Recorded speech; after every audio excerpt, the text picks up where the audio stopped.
Hello, and welcome to Psychology Demystified. Someone got in touch with me the other day and said, I'm always a ball of nerves. I'm always nervous. My hands are always sweating. My heart's always racing. Am I anxious? We commonly think of anxiety as a nervous condition. But anxiety is more than just a nervous condition. It's more than just nerves.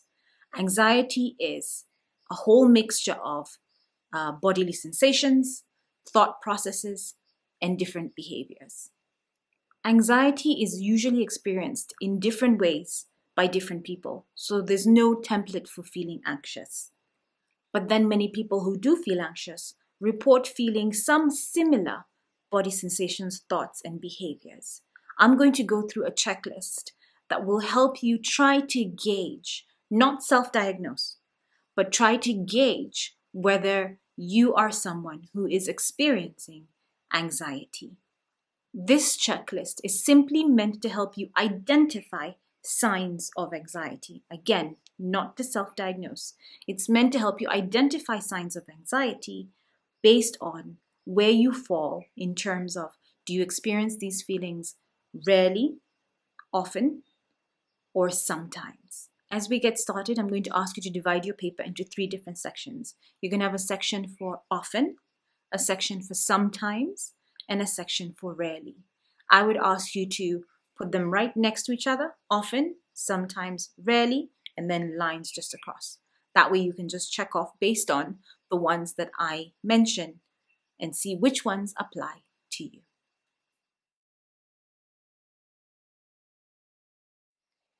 Number 1, feeling jumpy or jittery. Do you feel this often, sometimes, or rarely? Check off one that applies to you. Hands or limbs shaking or trembling. Is this often, sometimes, or rarely? Please check off one that applies to you. Feeling like you have a tight band wrapped around your forehead. Is that often, sometimes, or rarely? A sensation of feeling a tightness in your chest or in the pit of your stomach. Is this often, sometimes, or rarely?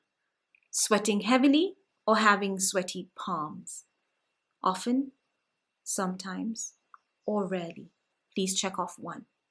Sensations of feeling dizziness, faintness, or lightheadedness. Feelings of dryness in the mouth or the throat. Having difficulty talking. Having difficulty catching your breath. Experiencing shallow breathing or shortness of breath. Feeling like your heart is pounding or racing. Does this happen to you often, sometimes, or rarely? Feeling like your voice is unsteady or shaky when you speak. Feeling like you have cold or clammy fingers or limbs. Experiencing difficulty swallowing or feeling like you have a lump in your throat.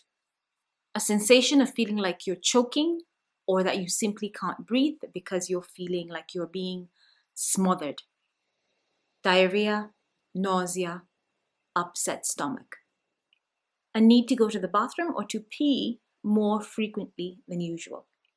Feeling irritable or like you are on edge. All of those were body sensations related to anxiety. Now we're moving on to behaviors related to anxiety. So let's continue our checklist.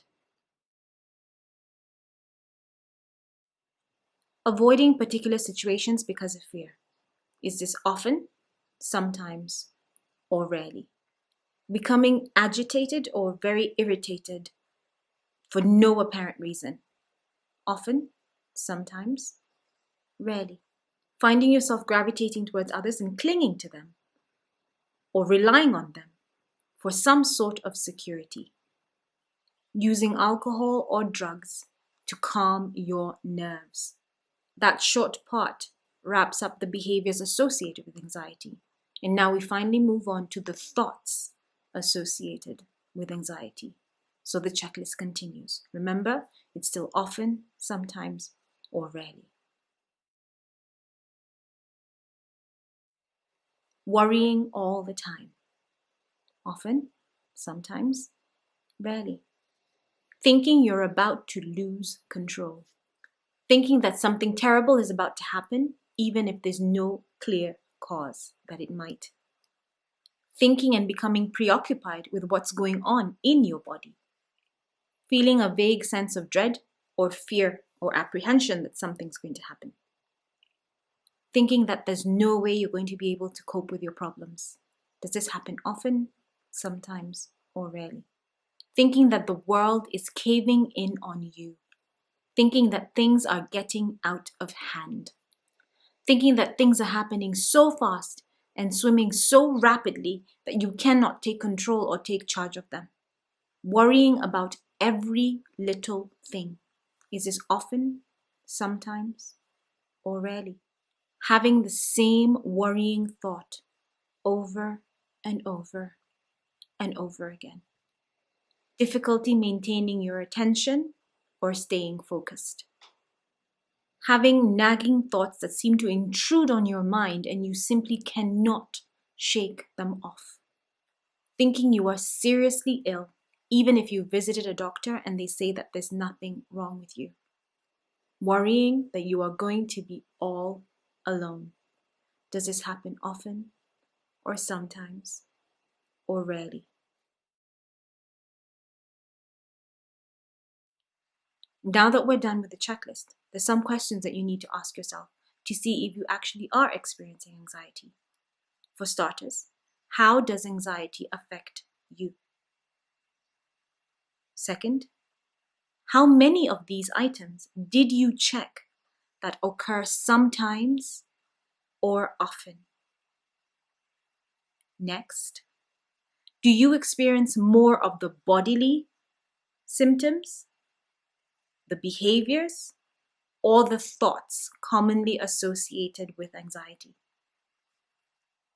If anxiety is becoming a consistent and persistent problem for you and is starting to interfere with your daily life, then it truly is time to seek the help of a mental health professional.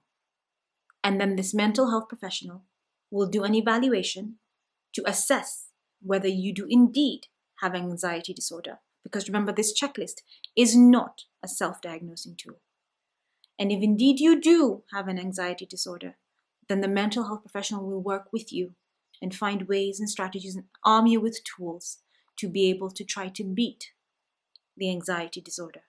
And some of the strategies they may use might be cognitive techniques, or they might also teach you how to do mindful, relaxing techniques that would prove beneficial when you're not necessarily with them and you're on your own. As always, thank you so much for watching. Remember to be kind because you don't know what someone's going through.